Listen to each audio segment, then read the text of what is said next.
Hello BookTube, I have a library haul for you. So, when I went to the library last week, I forgot that two books I had requested were due to come out the following day. Like Monday I went and I think I got the books on Tuesday. So, yeah. Now, normally the library used to take a few days to a few weeks to get the books in, to process them, to get them on the shelves and ready to be checked out. But it seems this year the library is far more on to getting the books in relatively near to release day and getting them processed and out on the shelves either on release day or the day after or shortly thereafter. So it was like a few days and the two books I had requested popped up. Excuse me, just had lunch. And so I'm like, oh crap, I have to go back to the library. So I asked my brother, and I went Saturday to the library, picked up the books that I had on request, picked up another one that I had on request, but I ended up losing it because of not being able to get there on time the previous Friday. So I re-requested that one and then picked up a few more. Well, no. And then there was another one I had on request that I was almost, that had been returned late. So anyway. So, yeah. So I went on Saturday. Was a rather annoying trip. I had a few other errands to run too. And my sister-in-law had to go shopping. So, yeah, I basically was like a several hour endeavor that was not entirely pleasant. But anyway, so let's get to the books. So the book that had been checked out and I was fearing would be lost is Middle England by Jonathan Coe. Yeah. So, beginning 9 years ago on the outskirts of Birmingham, where car factories have been replaced by chain retail, and London plagued by both frenzied riots and Olympic fever, Middle England tracks a brilliantly vivid cast of characters through the transformation of their society. There are newlyweds Ian and Sophie, who disagree about England's future and possibly their relationship. Doug, the political commentator who writes impassioned columns about austerity from his princely Chelsea townhouse, while his radical teenage daughter undertakes a relentless quest for universal justice. Benjamin Trotter, who embarks on an apparently doomed new career at middle-aged, and his father, Colin, whose last wish is to vote Leave in the Brexit referendum. Through all these lives, we see this very tentatively united kingdom itself, a place of nostalgia and delusion, bewilderment and barely suppressed rage. Jonathan Coe holds a funhouse mirror up to the personal and political quandaries similar to those erupting in America and around the globe, granting us a rare chance to consider our ongoing predicament from an entirely different point of view, as acutely alert to the absurdity of the political classes as it is compassionate about those left behind by elites of all sorts. Middle England examines the universality of how politics can confuse, complicate, and even transform our lives. In a novel that will earn him great, even urgent acclaim. So sounds interesting. I think it was longlisted maybe for the Booker. So yeah, kind of interested. There's another book, I think it's called Island Stories.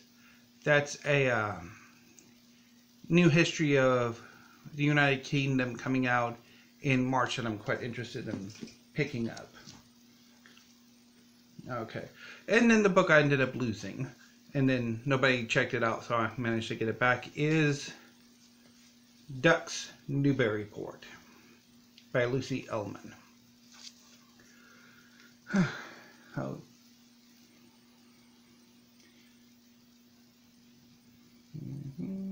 Okay. Baking a multitude of tarts, tatin, for local restaurants, an Ohio housewife contemplates her 4 kids, husband, cats, and chickens. Also America's ignoble past and her own regrets.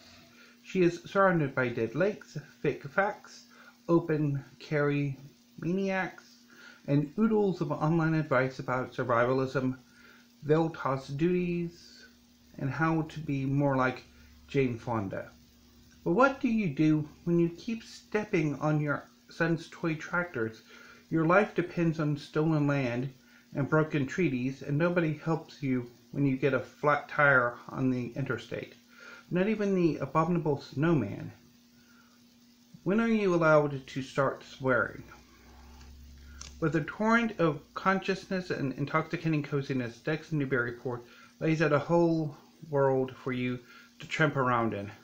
By turns frightening and funny, a heart-rending indictment of America's barbarity, and a lament for the way we are blundering into environmental disaster. This book is both heresy and a revolution in the novel. So, looking forward to it.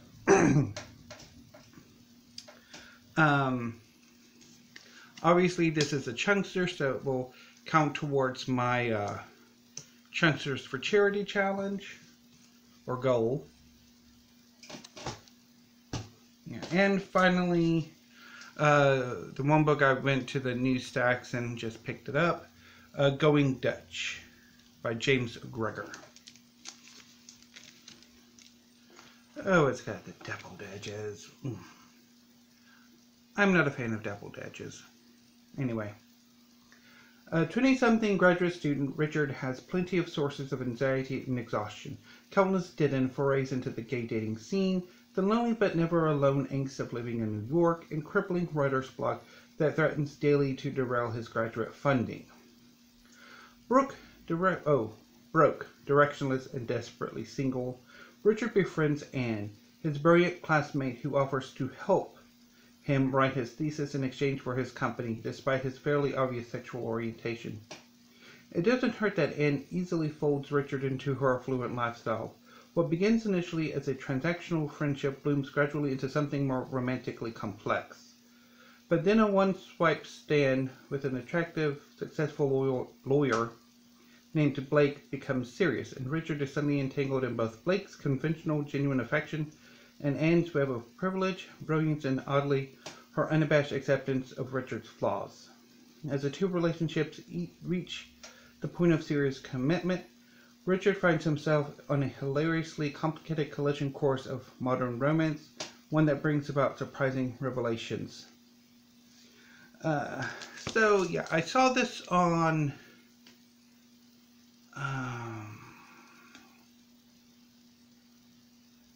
Ink and Paper blog, Russell's channel Ink and Paper blog a few months ago, and yeah, I'm kind of interested, but at the same time, I'm fully expecting to not be entirely impressed with this book. But we shall see.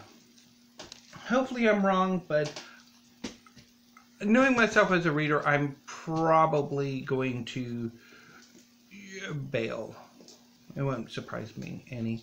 But, I mean, again, we shall see if, depending on if I have enough time. So anyway, so next we have the 2 books that came out last week.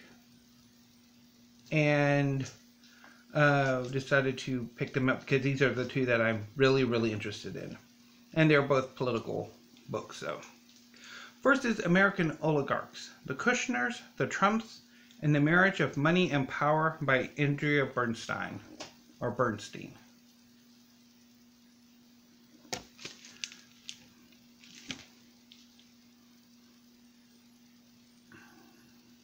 Okay.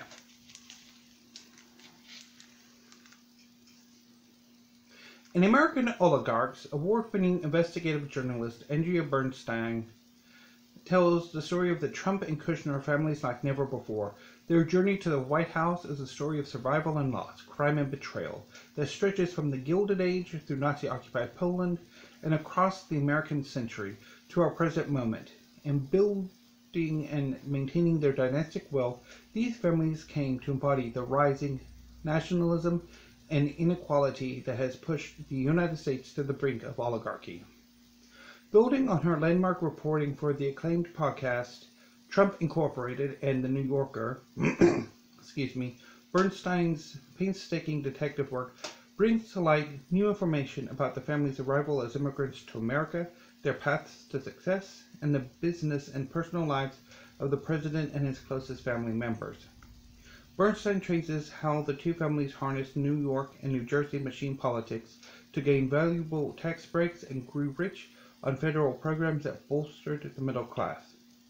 She shows how the Trump Organization, denied credit by American banks, turned to shady international capital. She reveals astonishing new details about Charles Kushner's attempts to ensnare his brother-in-law with a prostitute and explores how Jared Kushner and his father used a venerable New York newspaper to bolster their business empire. Drawing on more than 200 interviews and more than 100,000 pages of documents, many previously unseen or long forgotten, Bernstein shows how the Trumps and the Kushners repeatedly broke rules and leveraged secrecy, intimidation, and prosecutorial and judicial power to avoid legal consequences. Now, the result is a compelling narrative that details how the Trump and Kushner dynasties encouraged and profited from a system of corruption, dark money, and influence trading, and that reveals the historical turning points in decisions on taxation, regulation, white-collar crime, and campaign finance laws that have brought us to where we are today. Sounds extremely fascinating, and I cannot wait to get to this. And finally, Running Against the Devil. A Plot to Save America from Trump and Democrats from Themselves by Rick Wilson. The sequel to Everything Trump Touches Dies, which is on my agenda for this week or the following week, which I will talk about here in a bit. Okay. Donald Trump is exactly the disaster we feared for America. Hated by a majority of Americans, Trump's administration is rocked by daily scandals, and he's embarrassed us at home and abroad. Trump can't win in 2020, right? Wrong. As 2016 proved, Trump can't win, but the Democrats can sure as hell lose. Only one thing can save Trump, and that's a Democratic candidate who runs the race Trump wants them to run instead of the campaign they must run to win in 2020. Wilson combines decades of national political experience and insight in his Take No Prisoners analysis, hammering Trump's destructive and dangerous first term in a case-by-case takedown of the worst president in history, and describing the terrifying prospect of 4 more years of Trump. Like no one else can, Wilson blows the lid off Trump's 2020 Republican war machine, showing the exact strategies and tactics they'll use against the Democratic nominee, and how the Democrats can avoid the catastrophe waiting for them if they fall into Trump's trap. Running Against Trump is sharply funny, brutally honest, and infused with Wilson's biting commentary. It's a vital indictment of Trump, a no-nonsense, no-hold-barred roadmap to saving America, and the guide to making Donald Trump a one-term president. The stakes are too high to do anything less. Sounds extremely fascinating, and can't wait to get to this. So, yeah, I'm going to try the pyramid.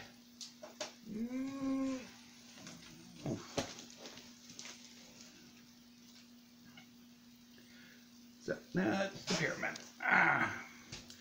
So, yeah. So, obviously, I'm not entirely sure when I'm going to get to them. And looking at how many library books I have out right now, I'm not sure I'm going to be able to get to them within 3 weeks, although I can renew them, given the coming BookTube prize, and I really wanted to get back to reading my own shells. So, anyway, but that is a discussion for Friday. Until then, BookTube, I will see you tomorrow.